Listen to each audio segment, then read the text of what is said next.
Olá a todos, bem-vindos a mais uma aula de Direito do Ambiente e hoje o tema será subordinado, alusivo aos instrumentos de prevenção ambiental, mais corretamente designados, a meu ver, de instrumentos de precaução ambiental, já explicaremos porquê.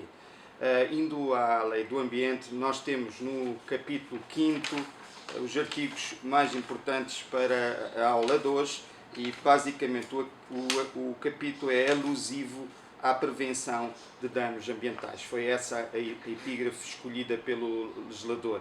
Contém 4 artigos, os artigos 15 sobre licenciamento ambiental, 16 sobre a avaliação de impacto ambiental, 17 que é o conteúdo mínimo do estudo de impacto ambiental e 18 auditorias ambientais. Portanto, começando um pouco pelo historial, esta ferramenta da avaliação de impacto ambiental ela tem a sua gênese no direito norte-americano no princípio da década de 70 do século passado.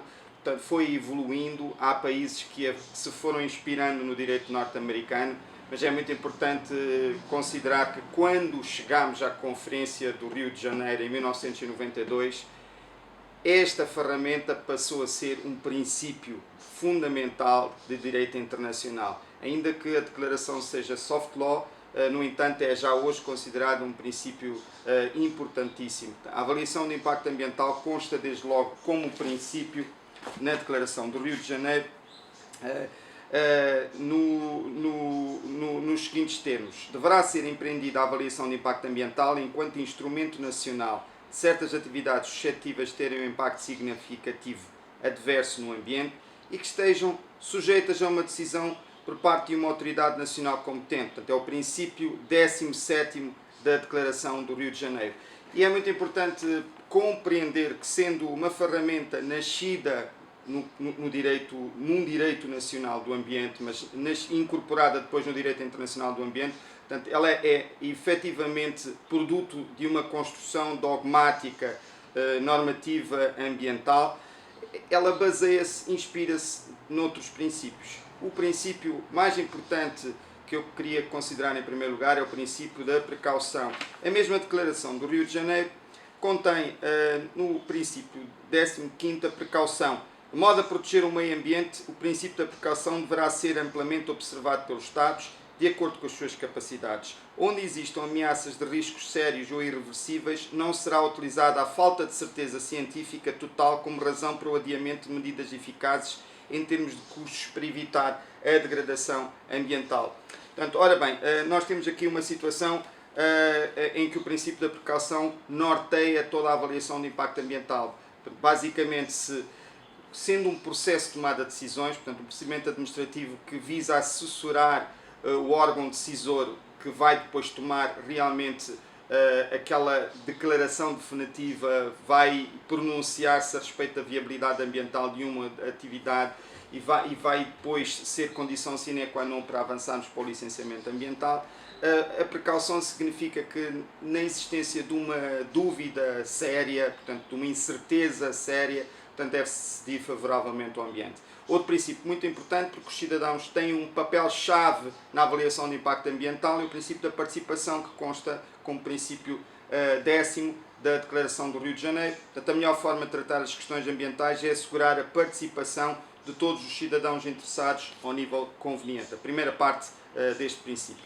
Ora, indo para a nossa Lei do Ambiente, nós encontramos quer o princípio da participação, quer o princípio da precaução, consagrados no artigo 4º. Precaução é a linha C, o nosso princípio da participação consta na linha E deste mesmo artigo 4º.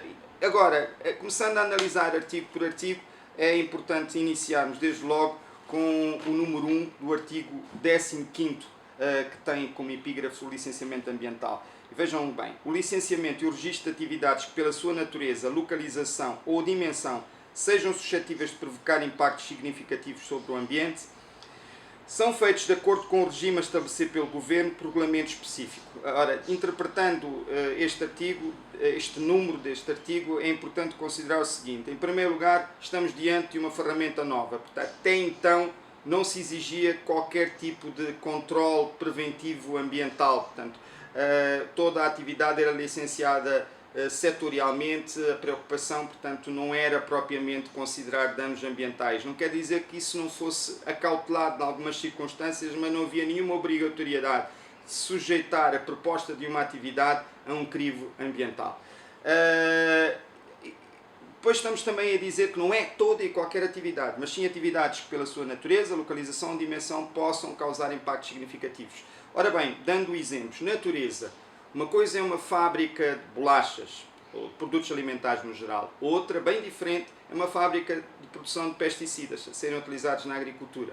Portanto, o pesticida é um produto de natureza química, muito delicado e que pode produzir impactos ambientais e na saúde pública bastante significativos se alguma coisa correr mal no processo de produção. Também no processo de aplicação e depois de descarte, atenção aos pesticidas obsoletos. Mas durante a produção estamos a falar de uma fábrica, portanto há cuidados de precaução que são de extrema importância. Lógico, então submete-se esta proposta de atividade a um processo de avaliação de impacto ambiental. Em relação à localização, uma coisa é a construção de um hotel num terreno consolidado no centro de uma cidade. Outra, bem diferente, é construir uma instância hoteleira numa ilha, com um ecossistema sensível. Portanto, nesta segunda alternativa, sujeita-se a proposta de atividade a um processo de avaliação de impacto ambiental. Em relação à dimensão, uma coisa é construir um porto de águas profundas, outra bem diferente, uma doca. Portanto, em relação ao porto, dada a grandeza, a magnitude desta atividade, portanto, os impactos serão sempre potencialmente muito significativos, estão sujeitos a um processo de avaliação de impacto ambiental. Depois estamos a falar de impactos significativos, não de impactos meramente residuais, não é toda e qualquer atividade que é sujeita a um processo de avaliação de impacto ambiental. Nós veremos em sede própria que as atividades estão categorizadas por letras, portanto o A+, o A, o B e o C. As atividades de categoria C são atividades de pequeno impacto ambiental e elas não estão sujeitas a um estudo de impacto ambiental ou qualquer tipo de estudo. Mas estão sujeitas, sem dúvida, a normas de boa gestão ambiental. Atenção, veremos isso depois. E depois, o regime será estabelecido pelo Governo por regulamento específico. Bom, e estamos aqui então a falar do regulamento sobre o processo de avaliação de impacto ambiental, que passaremos logo a seguir na análise do artigo 16 a fazer referência. O número 2 traz-nos um importante princípio também, que a emissão da licença ambiental é baseada numa avaliação de impacto ambiental. Portanto, reparem que o processo de licenciamento ancora-se no processo de avaliação de impacto ambiental. Mas atenção às fronteiras entre um e outro. Portanto, o processo de avaliação de impacto ambiental não termina com o licenciamento ambiental. Para haver o licenciamento ambiental ainda há formalidades a cumprir, incluindo o pagamento de taxas. E antes disso tem que haver uma declaração de viabilidade ambiental, que é o culminar do processo de avaliação de impacto ambiental. Portanto, esta emissão da licença precede a emissão de quaisquer outras licenças legalmente exigidas para cada caso, que é o princípio da precedência. Portanto, sem a licença ambiental não pode haver avanço na atividade, não pode haver lugar à atividade que se pretende levar a cabo. Portanto, isto significa uma espécie de condição sine qua non. Sem o licenciamento ambiental, nada pode ocorrer, sob o risco de estarmos diante de uma situação de ilegalidade e isto implica, obviamente, responsabilização. O artigo 16º é sobre a avaliação do impacto ambiental. O número 1 diz-nos que a avaliação tem como base um estudo de impacto ambiental. Portanto, atenção, é a base, é um dos elementos também deste processo, do estudo de impacto ambiental. Mas o processo não se esgota unicamente na realização de um estudo, a ser realizado por entidades credenciadas pelo Governo. Ainda sobre o estudo, hoje em dia devemos interpretar como estudo ambiental, porque, entretanto, o regulamento sobre o processo de avaliação de impacto ambiental trouxe-nos outras categorias de estudo, pensadas para outros níveis também.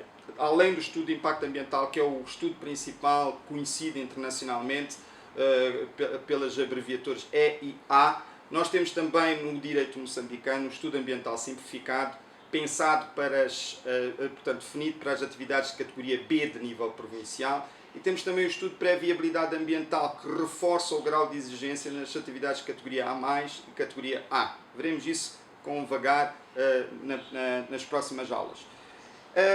Em relação às entidades credenciadas pelo Governo, estamos a falar de empresas de consultoria ambiental ou consultores individuais ambientais que têm estado registados na entidade competente de nível central ou de nível provincial, a nível central, no Ministério da Terra e Ambiente. O número 2 diz-nos que os moldes de avaliação de impacto ambiental para cada caso, assim como as demais formalidades, são indicados em legislação específica. Portanto, mais uma vez, o regulamento sobre o processo de avaliação de impacto ambiental. E convém aqui dizer o seguinte, o nosso regulamento é o terceiro na história do direito moçambicano. Portanto, nós já tivemos 3 instrumentos sobre a avaliação de impacto ambiental e começando pelo primeiro, depois teremos o cuidado de dar algumas pinceladas históricas na próxima aula. O primeiro foi aprovado no ano seguinte à aprovação da Lei do Ambiente, foi logo em 1998, por via do Decreto 76/98, 29 de dezembro. Este regulamento vigorou sensivelmente 5 anos. Ele tinha uma série de lacunas que iremos aludir depois, em sede própria, e logicamente que em pouco tempo verificou-se a necessidade imperiosa de proceder à sua revisão, e foi uma revisão profunda. Em 2004, assistiu-se então à aprovação do segundo regulamento sobre o processo de avaliação de impacto ambiental, através do Decreto 45/2004, 29 de setembro. Este regulamento, e menção histórica que foi elaborado pela proposta que saiu do MICOA, então o Ministério para a Coordenação da Ação Ambiental, contou com um consultor que foi muito amigo e formador também no Centro de Formação Jurídica Judiciária, o Dr. Fernando Cunha. Portanto, eu pude acompanhar de alguma forma de perto as preocupações que na altura foram nascendo, nas reuniões realizadas a nível local nas províncias, que identificaram lacunas. E este regulamento foi um passo bastante significativo em termos de qualidade, de mérito no Instituto da Avaliação de Impacto Ambiental, e ele vigorou pouco mais de 10 anos, portanto houve mais tempo, houve mais estabilidade em termos de regime. Em 2015, já com o MITADER, Ministério da Terra, Ambiente e Desenvolvimento Rural, deu-se uma revisão. No início parecia ser uma revisão pontual, mas aproveitou-se a oportunidade para aprimorar a ferramenta. Portanto, o salto não foi um salto tão qualitativo relativamente àquilo que aconteceu entre 98 e 2004. Portanto, manteve-se na gênese o processo de avaliação de impacto ambiental. O que aconteceu foi um melhoramento. Portanto, foi-se buscar alguns aspectos essenciais dos novos desafios da atualidade em matéria ambiental e climática, e também trouxe um pouco mais de precaução para aquilo que são os grandes projetos. Veremos na próxima aula os aspectos básicos e essenciais do atual regime, que foi então aprovado pelo Decreto 54/2015 de 31 de dezembro. Portanto, este é o terceiro regulamento e o que está em vigor no atual momento.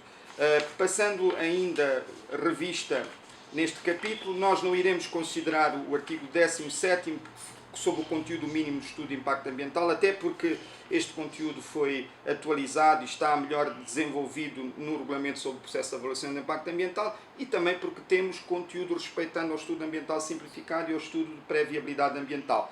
Mas atenção ao artigo 18º sobre as auditorias ambientais. Então, traz-nos aqui o número 1, que todas as atividades que à data da entrada em vigor desta lei se encontrem em funcionamento sem a aplicação de tecnologias ou processos apropriados e, por consequência disso, resultem ou possam resultar em danos para o ambiente, são objeto de auditorias ambientais. Portanto, esta ferramenta essencial, inspirada também na economia e nas finanças, esta ferramenta, na sua gênese ambiental, traz-nos uma mais-valia muito grande, desde logo porque muitas das atividades anteriores a 1997-98 não tinham passado por este controle de precaução de impactos ambientais. Portanto, havia necessidade de regularizar. Então, a auditoria ambiental aparece aqui como uma ferramenta poderosa para conformação das atividades em relação a um quadro legal ambiental novo.